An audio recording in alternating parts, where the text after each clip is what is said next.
Buenas tardes, muchas gracias por estar aquí. Antes de dar la palabra a Tomás Teijeiro, a quien ustedes lo conocerán por sus columnas en el diario El País, además de su larga trayectoria como abogado, somos colegas periodistas, pero también nos une algo más, que es el haber estudiado los dos en distintas épocas. Tomás es bastante más joven que yo, en la Universidad de Navarra. Ambos compartimos los cafés en tiempos distintos en el Dionisio, ¿te acuerdas? El Dionisio, el Faustino, perdón. ¿Ves? Es más joven que yo, a mí mi memoria me está fallando. Pero bueno, para entrar en clima, vamos por esta invitación, la cual me resultó, por un lado, un desafío y por otro lado, completamente gratificante, porque la verdad que la lectura de este libro es algo que, para los que tenemos determinadas vivencias políticas, verdaderamente es una aventura impactante. Con Diego, como él decía, tenemos muchos puntos que nos unen. El primero es este que les decía recién, ser blancos, muy blancos los dos. Entonces, sabrán perdonar por el camino de mis palabras alguna arista de blanquidad que pueda tener.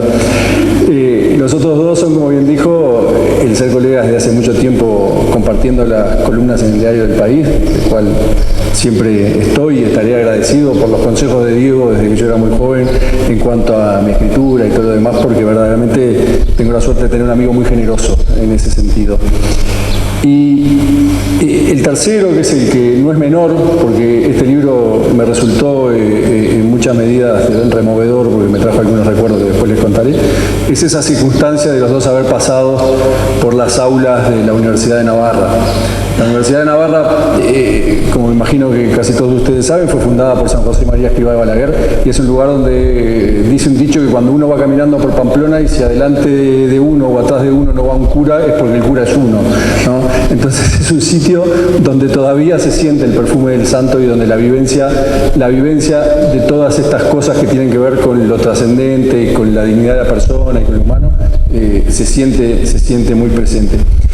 Yo creo que este libro, se lo decía Diego, es un libro muy oportuno porque en algo que muchas veces hemos hablado con el presidente de la calle Herrera, creo que el Partido Nacional tiene un gran debe con sus hombres del siglo XIX, tiene un gran debe que hace poquitos días, de alguna manera Daniel Corvo yo creo que lo arregló, que era el debe con el fundador, con Oribe, ese hombre que de alguna manera armó el eslogan de defensores de las leyes, que es una raíz al liberalismo clásico de la cual tenemos que estar muy pendientes los blancos en el día de hoy, y creo que es algo que uno muchas veces no le da significación.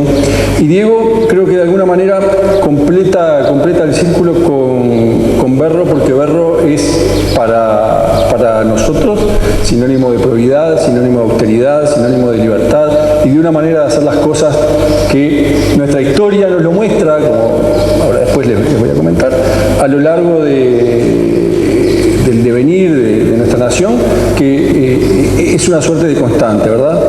Diego, con todos sus libros, creo que cumple muy bien con aquello de que los puntos se conectan para atrás, dando puntadas muy finas, pero que van en todo momento,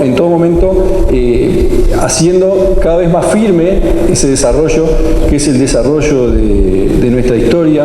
Una historia que si la miramos con un poquito de perspicacia, de picardía, vemos que en estos tiempos que corren y que estamos viviendo hoy, tenemos la suerte de vivirla todos los días, porque muchas de las cosas que estamos viviendo en este último año y medio tienen que ver con esta historia que de alguna manera Diego relata en lo que tiene que ver con Berro, pero en ese surcido que va haciendo en todos sus libros, va dando firmes puntadas que de alguna manera tienen un hilo conductor que hace a lo que tiene que ver con la dignidad del individuo y con el presente y a veces también futuro de nuestra patria. A mí me gusta, y se lo comentaba a Diego, me gusta hacer referencia en esta instancia a la voz narrativa de este libro, porque a mí que me gusta bastante leer y que tengo inquietudes por determinados estilos de literatura, creo que la voz narrativa de Diego es una voz narrativa muy especial. Yo voy a poner dos ejemplos que me imagino que todos conocen, pero que creo que por su tipo de voz narrativa impactan. Yo soy muy lector de Salinger, soy muy fan de Salinger. Salinger es un autor que tiene una voz narrativa que para mí impacta directo al corazón. La gente lo conoce por El Guardián del Centeno, pero hay otros libros como Fran y Zoe que verdaderamente son libros que te pegan. En el ámbito más rioplatense tenemos a Borges, que también nos impacta y nos impacta generalmente en el inconsciente, ¿no? Porque Borges tiene una lectura, una escritura que cuando uno lo ve le llega al inconsciente. Pero la obra de Diego para mí tiene una voz narrativa que yo no sé si Diego es consciente de eso, que para mí impacta en la conciencia ética, porque todos los libros de Diego tienen una voz narrativa que impacta fuertemente en la conciencia ética del lector, porque en alguna medida en lo que él va plasmando, en lo que él va desarrollando, siempre encontramos el dilema, ¿no? Ese dilema al que nos enfrentamos los seres humanos en nuestra vivencia existencial en todo momento. Y esto es así porque es una cosa muy humana, con gran detalle, con mucha delicadeza lo va manejando, pero es algo bien humano, y en este libro sobre Berro yo creo que rescata fundamentalmente los valores esenciales del hombre. A través de la figura de Bernardo Berro, yo creo que Diego empieza a hilar lo que es esa construcción del individuo, pero en una construcción en el buen sentido, no en el sentido voluntarista o cartesiano, sino en el sentido del individuo que se va descubriendo, ¿verdad? Y lo mismo de nuestra nación. Yo creo que el tópico de los viajes en la literatura es siempre fascinante. Nosotros nos enamoramos de lo que hacemos con estos tópicos de viajes. A todos nos gustó leer la Odisea, nos gustó Ulises, el Quijote, que tiene mucho de viaje, no necesariamente de viaje en el espacio, pero sí de viaje de muchas cuestiones, ¿verdad? Nos han fascinado. Y yo creo que la obra de Diego no es ajena para nada a esto, porque el relato es un viaje temporal. El relato que nos hace sobre la figura de Berro, en todo su devenir, desde el devenir familiar hasta el final, hasta las implicaciones que, como les decía, tienen desde el punto de vista ético, y perdonen que capaz que por mi deformación de cientista político a veces me tuerzo por estas cuestiones, pero yo creo que tienen. Y Diego nos hace viajar cómodamente por esta historia y nos hace parte de ella. Este libro sobre Berro es mucho más que la historia del individuo, como les decía, es la historia de una familia, de una sociedad convulsionada, de nuestra nación, y Diego revaloriza esta literatura histórica mediante un documentado viaje en el tiempo. Una vez más, tengo que decir que mi amigo tiene mucho valor, porque creo que así como ya lo hizo con Que Tupé, nos pone sobre la mesa el drama que hemos vivido los blancos al soportar una historia maniquea, dibujada y toqueteada, que es algo bien típico del voluntarismo, un voluntarismo que dominó este país por años, que dominó el discurso, que dominó la cultura, y que todo esfuerzo por cambiarlo yo creo que debe ser aplaudido, y el esfuerzo que hace Diego con gran valor en toda su obra, por eso rescato Que Tupé, que creo que es bien importante mencionarlo y reconocerlo. Leyendo el libro, el mismo a mí, en lo personal, y disculpen que caiga en algo que capaz que es una digresión, se me abrió como en dos universos. Se me abrió, primero que nada, en un universo individual, porque creo que en el desarrollo que se hace a lo largo del libro está la vivencia de una familia con quien no puedo dejar de sentir gran empatía por determinadas cuestiones. Yo soy gallego de primera generación en el Río de la Plata. Mis abuelos vinieron al Uruguay en una situación atípica, ¿no? La típica en la que vinieron todos los gallegos al Uruguay o al Río de la Plata, vinieron disparando de una España violenta, no por los signos políticos, sino por circunstancias tristes que les tocó vivir, que no tenían que ver con la política. Pero soy primera generación acá, pero soy navarro de adopción, porque en las épocas en las que estudiaba en Navarra establecí fuertes vínculos y sigo vinculado a Navarra. Mi familia está por allá y yo voy a menudo. Por lo cual, leer este libro, sobre todo en la primera parte, me hizo recordar muchas cosas. Capaz que es un poco de sentimentalismo, pero me acordaba del aroma de las endrinas en octubre, del pacharán, de esa Navarra recia de verdad, que fue donde todo comenzó, porque si uno mira la historia de la península ibérica se encuentra con que Navarra está en el origen duro, en el origen atrás de Fernando e Isabel. Entonces uno lo mira y verdaderamente que es algo que verdaderamente me pesa y que uno lo tiene pegado, porque yo trato de vestirme de blanco y rojo en cada fiesta en julio cuando puedo, entonces no, es algo que no me resulta ajeno. Pero tampoco puedo sentirme ajeno a algo que ha sido tan caro, y como primera generación acá se los puedo confesar, que es ese sentimiento de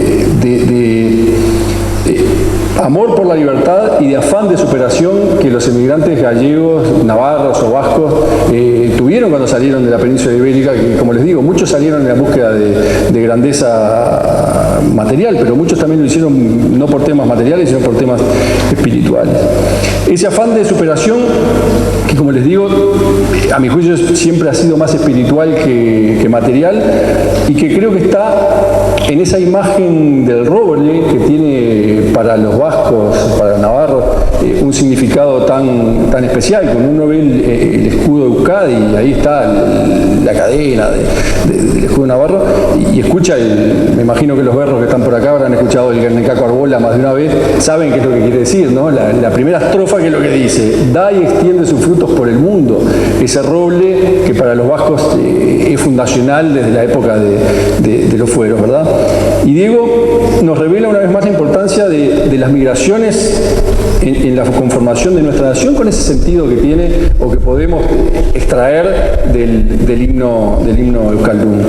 Esos primeros migrantes que, a mi juicio, buscan aquí mayor fortuna, pero que ya tienen claro, y los berros lo dejan de una forma patente, y el poeta que muere joven para mí es un personaje interesantísimo, de que todos los hombres hemos sido creados iguales, como dice la Declaración de Filadelfia, ¿no?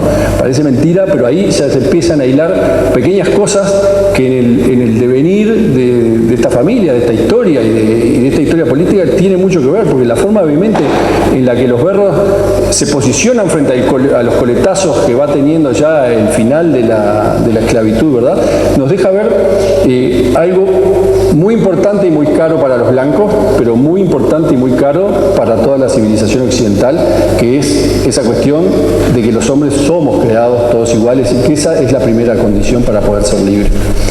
Después tengo el otro camino por el que el libro me llevó en su lectura, que es el de reflexiones que tienen más que ver con lo colectivo. Yo creo que Diego, con el devenir de su relato hacia el pasado, el presente y el futuro de los berros, nos demuestra algo que, permítanme que vuelva a pasar otro aviso, nos demuestra que ya éramos una colectividad nacional antes de 1830, ¿no? Algo que, como ustedes saben, también pesa y pesa mucho. Nuestra nación no nace con el acto jurídico de la firma de la Constitución. Nuestra nación nace mucho tiempo atrás.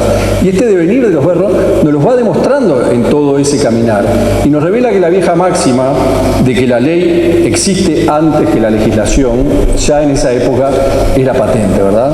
Y esto es parte del manejo un poco retorcido de la historia que vemos que después se hace durante mucho tiempo, porque de alguna manera se impone un relato en el cual se oculta esto, y obviamente que con fines de interés. Esta impertinencia voluntarista no puede nunca frenar lo natural. Y vaya si así lo demuestra el libro de Diego, cuando, como lo verán, y no quiero spoilear, dijeran mis hijas, con un poético cierre en el que esa presencia de lo natural, y en ese momento de lo sobrenatural, de la mano del padrazo de Ogadia, la humanidad cristiana baja a devolverle a Bernardo Berro toda esa humanidad que poquito antes le había sido quitada con una crueldad espantosa. Entonces ahí vemos como la verdadera ley poco tiene que ver con la positiva, y como las cosas toman su dimensión y su justa medida. En esta construcción de lo colectivo, para mí hay detalles maravillosos, y yo no los puedo dejar pasar, insisto, con pedir disculpas por mi vocación de cientista político, pero la admiración de Berro por los padres fundadores es algo que me emociona a un punto que tiene su máximo clímax cuando además establece la brillante frase personificando a Bolívar como un mono de Napoleón. Es algo que es de una creatividad y de una agudeza intelectual y de una capacidad de síntesis de lo que como verdaderamente estaban planteados en esos problemas, los problemas en esa época, que son como están planteados hoy. Porque la admiración de Berro por Washington, por el Congreso Continental, no es más que la admiración por la mejor obra del ser humano, una obra que la hemos visto funcionar, que le ha dado no solamente a Occidente, sino a muchas otras partes del mundo, libertad, derechos humanos, y que ha sido capaz de soportar cualquier cosa, incluido un presidente como el penúltimo que han tenido, ¿no? Que es algo que habla maravillas. Y esa admiración del presidente Berro por esa construcción, yo creo que es algo que no dejemos de perderla de vista, porque el devenir de nuestros pueblos, que ha ido muchas veces por otros caminos, por un estereotipo mucho más latinoamericano, nos ha alejado de eso que creo que era verdaderamente nuestra esencia. Esto nos interpela como colectividad, pero también a los que venimos del mismo palo nos interpela como aquella comunidad espiritual de la que hablaba otro de nuestros líderes, ¿verdad? Yo no se lo escuché decir nunca personalmente, pero me han referido varias veces que Maristegui decía que nadie que lea la historia no puede ser blanco, ¿no? Y como yo sé que mucho de esto está basado en la obra de Pibel, que no era blanco, que se volvió blanco leyendo, yo creo que Maristegui algo de razón tenía, ¿verdad? Y yo creo que este libro nos deja claro que entre el universo de los blancos y el universo de los no blancos, por hablar así, que no es despectivamente, no me vayan a malinterpretar, sino que creo que son universos diferentes porque nuestra comunidad espiritual de alguna manera tiene ciertos valores y ciertos códigos que nos hacen distintos. Creo que se marcan miles de matices que si uno toma, como les decía, los puntos para atrás, ya los empieza a ver desde la época de Berro, cómo tienen una continuidad, cómo tienen algo que todavía hoy lo vemos. En estas referencias a lo colectivo, a mi juicio se mezclan valores que son muy caros. Yo creo que hay algo en este Berro navarro y en esa ascendencia puramente navarra que hay y vasca, que, me perdonarán los vascos, tiene mucho de caballero español, ¿no? Me parece que hay algo en esa dignidad, en esa impronta que se ve. Y también algo que me resulta muy lindo, que es la resignación ante la voluntad divina, ¿no? En todo momento, tanto Práxedes como él, como el resto de la familia, tienen cierta natural y muy buena rebelión frente a lo que les pasa, pero también tienen algo de aceptación y algo que es muy humano, de decir, bueno, esto está acá, esto es mi obligación, esto es lo que corresponde, esto es lo que tengo que hacer, y así lo va demostrando el libro de Diego, mientras va recorriendo todos esos documentos tan estupendos que los Berros han conservado muy bien, en los cuales queda claro ese sentido que tiene Bernardo y su familia de cumplir con un bien que ellos entienden que es superior. Yo creo que ante las ambivalencias de los no blancos que se ven en esta historia, nos deja este libro algo muy claro, que creo que tiene completa validez al día de hoy, que es que el blanco en aquella época no desteñía y hoy tampoco destiñe, ¿no? Eso hay que tenerlo claro. Por eso me parece que reivindicar los logros de Berro en su gobierno es un poco ver nuestra identidad como colectivo. Yo creo que la paz, la estabilidad, el crecimiento económico, todas esas cuestiones que en el libro están tan bien detalladas y surgen de los documentos y surgen de la historia que uno puede ver, son hechos que se vieron con Berro, pero que los que leemos historia también los vimos en el año 58 y adelante, en los 90 y adelante, y los estamos viendo hoy, porque revelan una identidad y no podemos dejar de reconocer eso. Cuando Diego relata la crisis fatal por la que atraviesa Berro, que va desde lo humano a lo económico, a lo existencial en muchos aspectos y también su familia, no podía dejar de pensar que es una historia que para nada nos resulta ajena a los de nuestra colectividad. Las tormentas siempre nos han tocado a nosotros, por eso aquello de cómo hendía la quilla nuestro barco.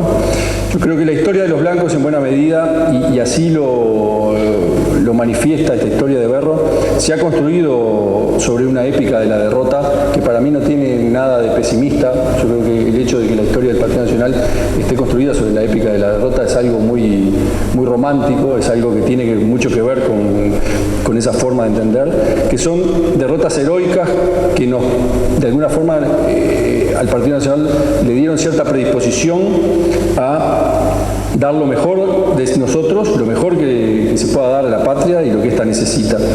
Y esa sinceridad y tranquilidad de que por los actos que aquí se cometen se ajustarán las cuentas en otro lugar, creo que es algo que queda bien patente en el libro cuando Diego refiere al momento en que Berro expresa: Dios sabe que no fui yo.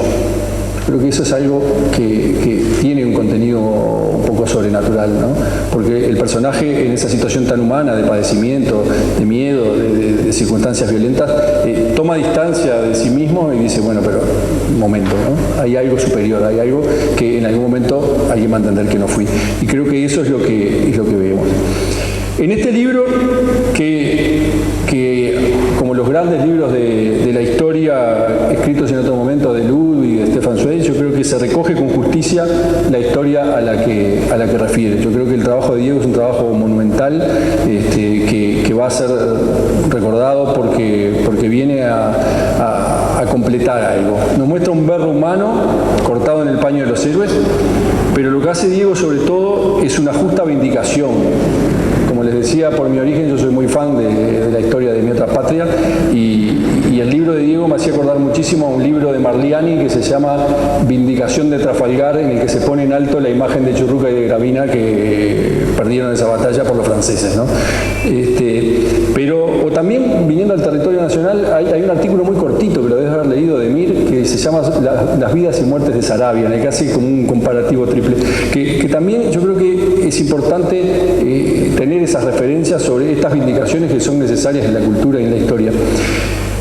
El libro refiere a que Blanes le dice en determinado momento a Lorenzo Valle que solo pintó una parte de la historia cuando pinta los cuadros sobre la muerte de Flores, ¿verdad? Y yo creo que fue así verdaderamente, pero creo que Diego con este libro, 100 y pico de años después, viene a cerrar el círculo y a completar la historia, porque nos da la otra visión, la que Blanes no pudo dar. Yo creo que acá se marca con fundamento, se marca con justicia, se marca con sensatez la mentira y se realza la verdad.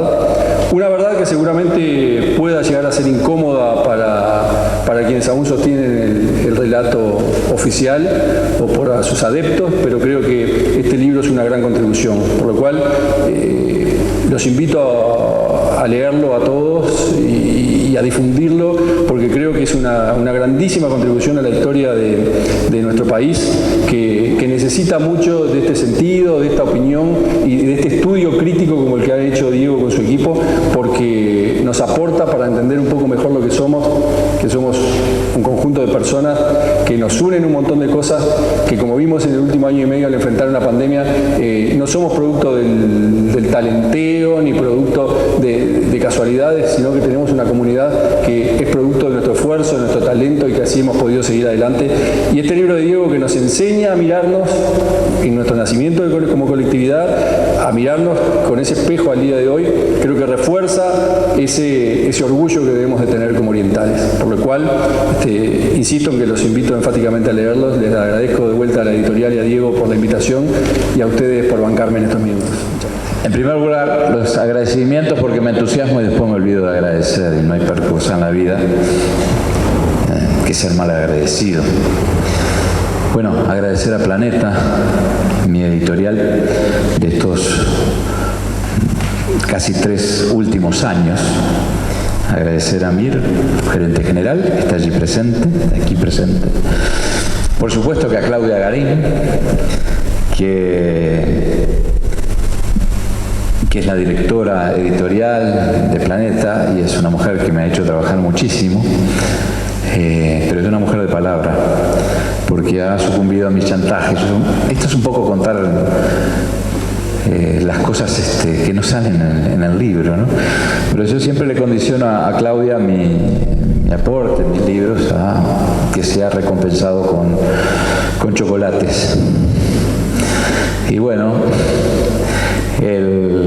la semana pasada, cuando dimos por terminado toda la etapa compleja que lleva un libro, me llega a casa, no me llega un chocolate, me llega un paquete así de chocolate. Con eso doy fe que Claudia es una señora de palabra, pero también doy fe que con esos chocolates ella quiere que yo tire hasta el próximo libro. Ya he salido a compartir con mis hijos, con algunos amigos, en fin. Pero realmente Gracias ha sido, yo creo que es de los libros míos que más trabajo me ha dado. Y quiero acá destacar también por parte de la editorial la tarea que empieza ahora, que le corresponde a Jimena Maresca, que es la directora de comunicación y de marketing de Planeta. Pero quiero agradecer especialmente a alguien que se incorporó al equipo este año, que es Rodrigo Guerra, que está por allí.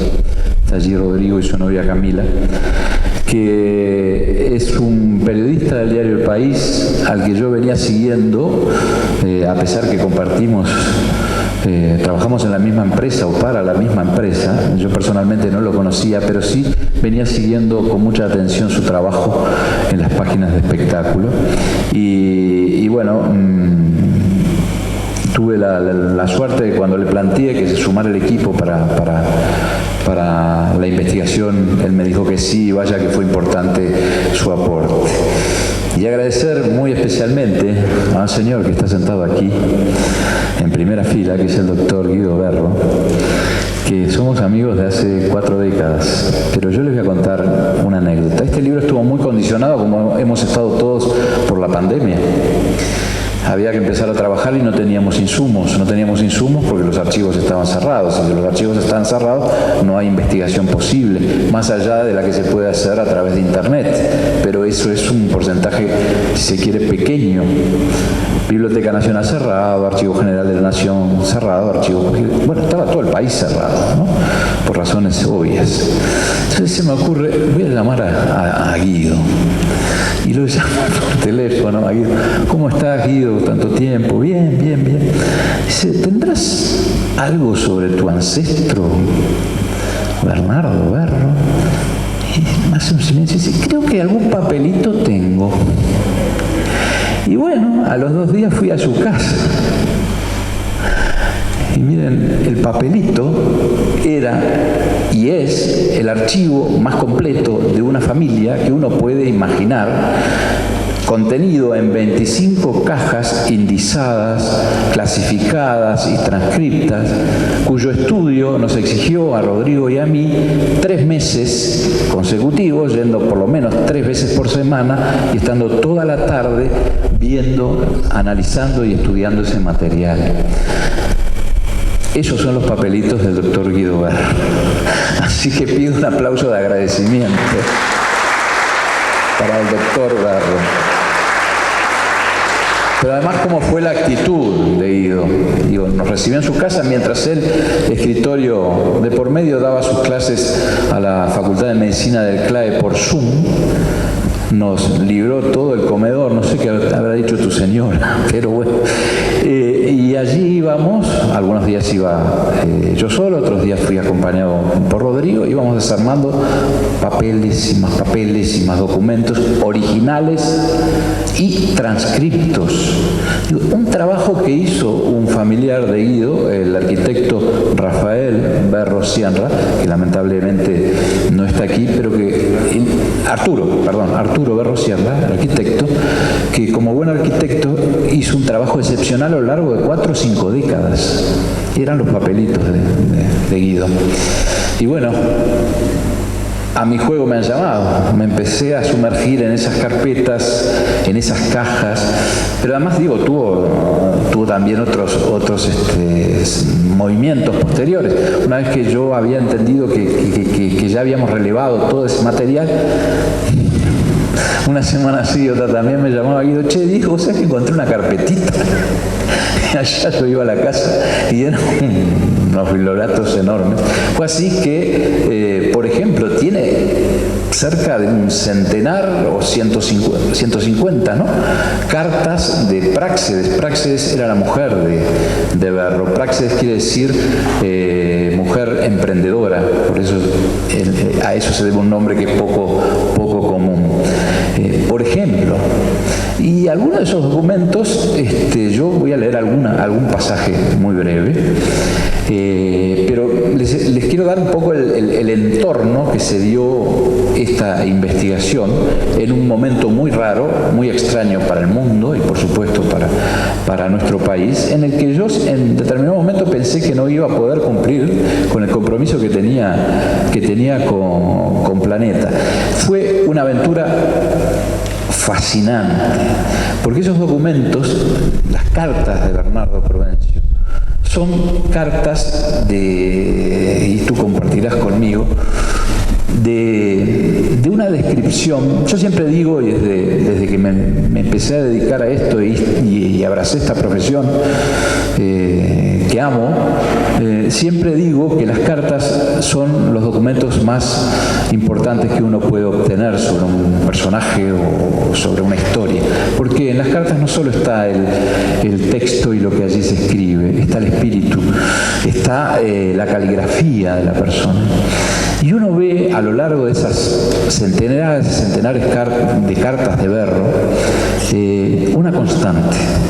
Su caligrafía, que no es una gran caligrafía como es la caligrafía de las personas que escribían en el siglo XIX, que es una caligrafía estilizada, es una caligrafía sumamente prolija, sumamente sencilla, pero de una transparencia increíble. Aún en los momentos más dramáticos, donde estuvo en juego su vida, donde el general César Díaz puso precio a su cabeza y ordenó que lo atraparan vivo y que lo decapitaran sin más trámite, degollaran sin más trámite, digo, son episodios de nuestra historia, él mantuvo esa caligrafía y esa prolijidad, lo que habla de una serenidad de espíritu y de alma. Hay documentos que, repito, son realmente una delicia porque retratan esa época de ese Uruguay que yo siempre habíamos escuchado hablar y leído muchos historiadores, algunos de ellos estupendos. Tú nombras a Lincoln, un gran amigo y alguien que uno extraña muchísimo como persona de consulta, Lincoln Maestegui, bueno, don Juan Pibel Devoto también, que fue el primer hombre cuando aún no se había, digamos, revelado como un hombre afecto al Partido Nacional. Don Juan tuvo un origen ballista. En la década del 50, junto con su mujer, recopilan documentos que son esenciales para entender esta parte de la historia, y que es una mirada absolutamente del exterior, que no está contaminada, que es la del cónsul Pierre Maillefert. Esas cartas que ese cónsul francés o encargado de negocios y cónsul general de Francia escribe, que son informes a París, al gobierno del emperador Napoleón III, con lo que aquí sucedía, creo que son una joya y la descripción más aproximada y desapasionada de lo que estaba pasando en Uruguay. Maillefert fue cónsul en Uruguay durante 17 años, en los años más terribles y tormentosos que se vivieron aquí. Bueno, eso también fue un insumo del cual abrevamos y que permitió también avanzar en esta historia. En ese archivo de Guido no solo está la historia de Bernardo Prudencio, está la historia de la familia Berro, y no voy a reiterar cosas que ha dicho Tomás, pero está esa figura que a mí me resultó absolutamente reveladora, la del roble. El roble, con todo lo que implica, no por algo, no es de extrañar, porque los nazis bombardearon a Guernica y destruyeron esa ciudad, Porque en Guernica fue el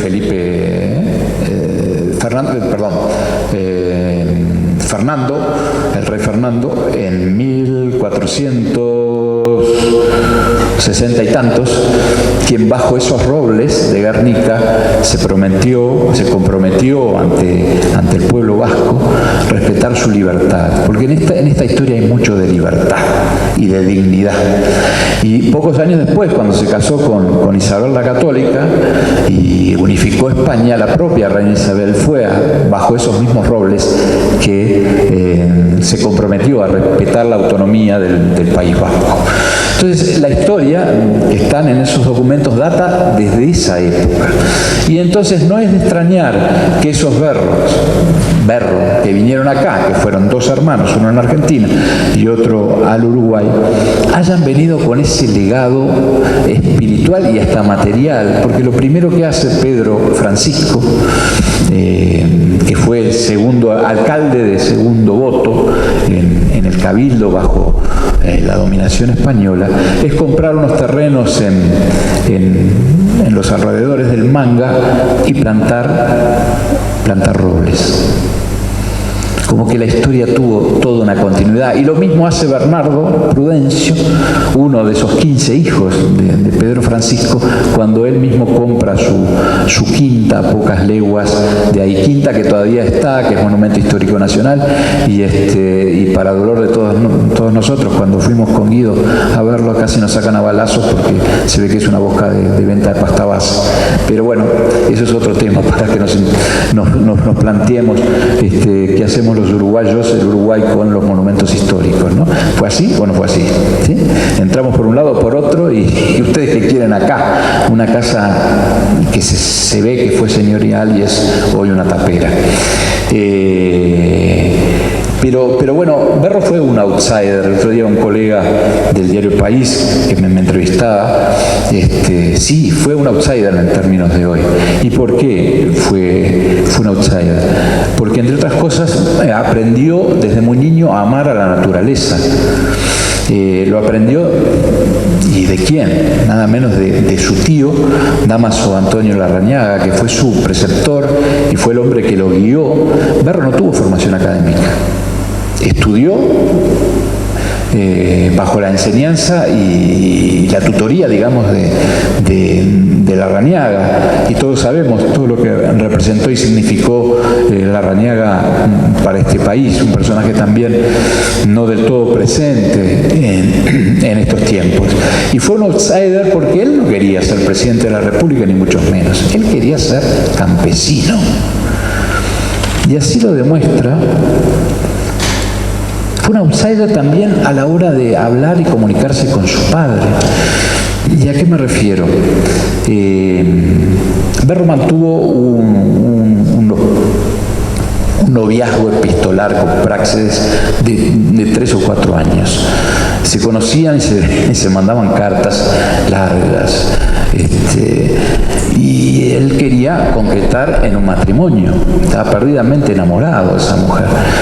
Y un día decide encarar a su suegro, que era el señor Bustamante. El señor Bustamante también tenía una historia de un hombre vinculado a la revolución artiguista, pero un hombre de una enorme fortuna. Ya para entonces los Berro habían dejado de ser la familia que supo tener una posición económica muy importante. Y don Bustamante quería para su hija un marido por lo menos que tuviera la misma posición económica que iba a heredar en algún momento Práxedes. Y no había caso, el hombre no se hacía el distraído, hasta que un día Berro va y lo encara al suegro. Y el suegro era sordo, como dice en una carta, sordo de un oído y oía muy poco del otro. Y ahí se produce una escena que es un sainete. Lo encara en la empresa, una empresa de ramos generales en Minas, y a los gritos le pide la mano de su hija. Y el hombre, ¿qué? ¿Cómo? ¿Cuándo? Y le da largas. Al fin termina accediendo 2 o 3 meses y le concede la mano y autoriza el casamiento. Con tanta mala suerte que ese matrimonio se celebra en 1836 y a los 15 días Berro se va, deja a su mujer para luchar en carpintería. Y de allí también hay cartas. Pero a lo que voy, también era un outsider a la hora de encarar a su padre, Tenía 38 años cuando escribe esta carta. Estaba casado, habían nacido 3 de sus hijos, uno ya había muerto, a poco de nacer, y se siente desorientado. Y él mismo dice: no soy un hombre joven, tengo una familia, necesito encarar una profesión que me permita llevar una vida digna, sin lujos. Hasta esa forma en que le escribe a don Pedro, que estaba en el manga, es un hombre diferente. Y si lo encuentro, les voy a leer tan solo un párrafo de esa carta, por aquello que le decía. También era un outsider porque era poeta, campesino, poeta, que termina presidente de la República y echando las bases de una transformación que con el tiempo se iba a hacer en realidad, una transformación del Uruguay como tal, ¿no? Sobre 3 principios fundamentales, ¿no? Un hombre que yo me lo imagino como un buenazo, si lo tuviera, porque de otra manera, por ejemplo, cuando se produce, él es encargado por el presidente Giró en una misión muy importante, oficiosa, junto con Venancio Flores, a Buenos Aires para entrevistarse con Urquiza, nada menos que con Justo Urquiza.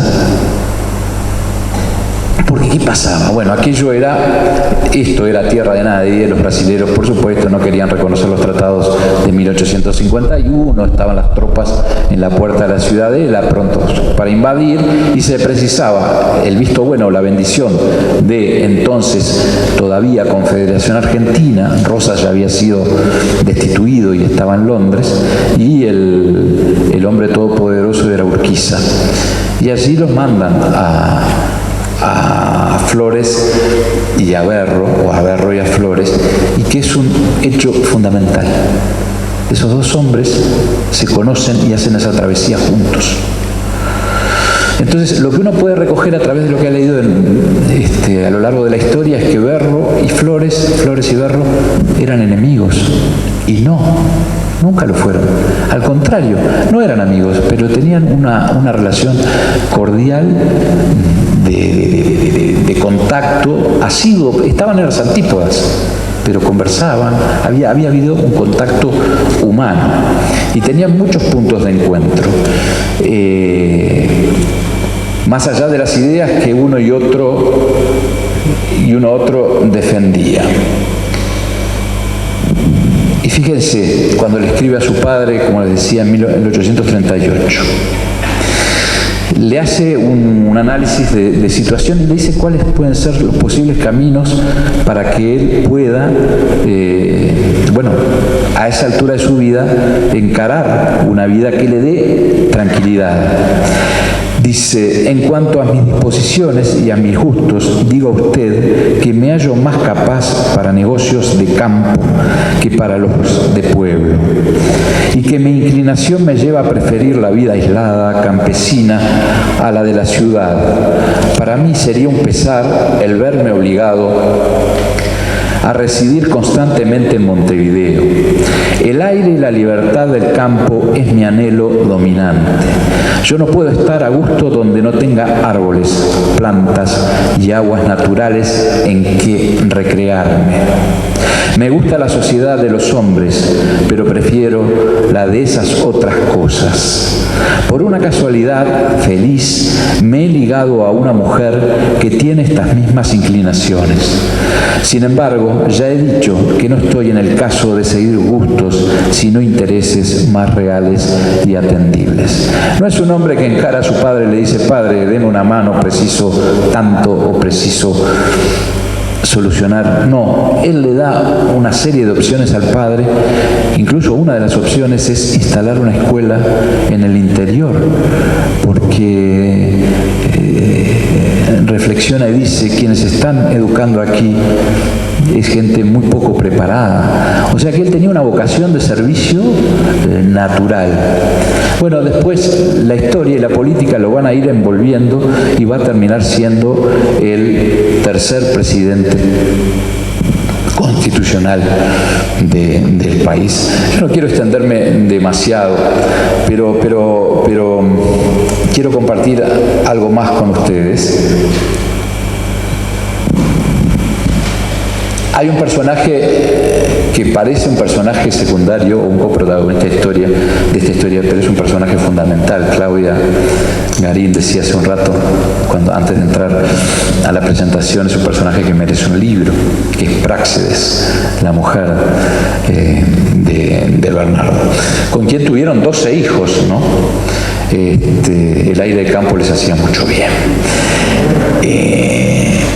Y fíjense ustedes esto. Práxedes se sorprendió al ver llegar a la chacra a Amelia, su prima política. Aquella tarde de marzo el calor había dado un respiro y una brisa agradable se paseaba por el jardín esparciendo las fragancias de las últimas flores del verano. Salteo. Te traigo un mensaje de Bernardo. ¡Ah, qué bueno!, dijo Práxedes. Hace una semana que no recibo carta de él. Estaba muy atareado con la elección del nuevo presidente, señaló y preguntó. ¿Sabes a quién eligieron? Amelia la miró sonriente y expresó, mejor, entérate tú misma, y sacó de su bolso la carta que le mandaba Bernardo. Práxedes la miró desconfiada y comentó, espero no sea lo que estoy pensando. Rompió nerviosa el sobre y se puso a leer. 2 de marzo de 1860. Querida Práxedes, no he tenido un momento mío ayer en toda la tarde y noche. Hoy iba a mandar un hombre a esa, pero sabiendo que mi comadre iba, he dejado que ella sea la portadora. Supongo que ayer te avisarían el resultado de la elección, que ha sido casi unánime en favor mío. Me tienes, pues, de presidente de la República. Y sumamente embarazado en estos primeros momentos por no haberme sido permitido prepararme de antemano. He tomado una casa aquí al lado de la de Joaquín Errázquin, que es la misma que habitó el señor Pereira. Cuando la peste y la revolución de ahora hace 2 años. Creo que esta noche o mañana podré pasar por ella. Hoy mando lo necesario para el servicio doméstico y haré hacer ropa blanca, entendiéndome para eso con Amelia. De hoy a mañana irá alguien para llevarte algunos géneros a fin de que ayuden ahí particularmente ropa para ustedes. A fin de que ayuden ahí particularmente ropa para ustedes. Es decir, le mandaba telas para que le hiciera ropa a la mujer y a los hijos. Me parece que en 6 u 8 días ya no podrán venir ustedes. Tuyo todo, Bernardo. Es decir, de esta manera le informaba, era el presidente de la República, y le comunicaba a la mujer que había sido electo presidente de la República y que fue electo por la Asamblea General por 45 votos en 48, casi unanimidad, como él dice. Los ojos se le llenaron de lágrimas e incrédula releyó la carta. «Felicitaciones, prima», exclamó Amelia. «Qué orgullo debes sentir». Práxedes la miró con los ojos aún llorosos y dijo, «Sí, estoy orgullosa. Claro que lo estoy, pero estoy tan orgullosa como preocupada». Las 2 mujeres continuaron caminando en silencio hasta la casa. Antes de entrar, Práxedes se detuvo, respiró hondo y miró hacia el campo que seguía al jardín. Observó los montes de frutales y el roble que el propio Bernardo había plantado con las bellotas nacidas del gran árbol de la chacra de sus padres y que al revés que aquel crecía muy lentamente. Miró a Amelia y comentó resignada, y yo que tenía la ilusión de que finalizada la presidencia de Pereira volviera a ser el campesino que siempre fue y del que me enamoré. Señores, esa era Praxedes, esa era Bernardo Garro. El resto lo descubren aquí, en Qué poco vale la vida. Muchas gracias.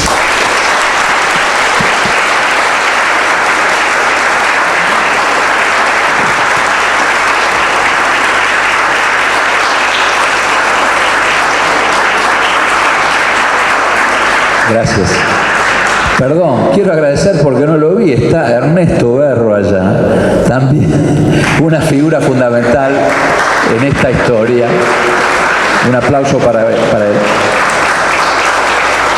Ernesto, a quien visité a través de Guido, bueno, si Guido tiene un archivo, Ernesto tiene un símil del Archivo General de la Nación, pero como Guido también una generosidad enorme que permitió que esto hoy, bueno, sea un libro y que ojalá ustedes lo disfruten, aunque sea un poquito de lo que yo disfruté al escribirlo.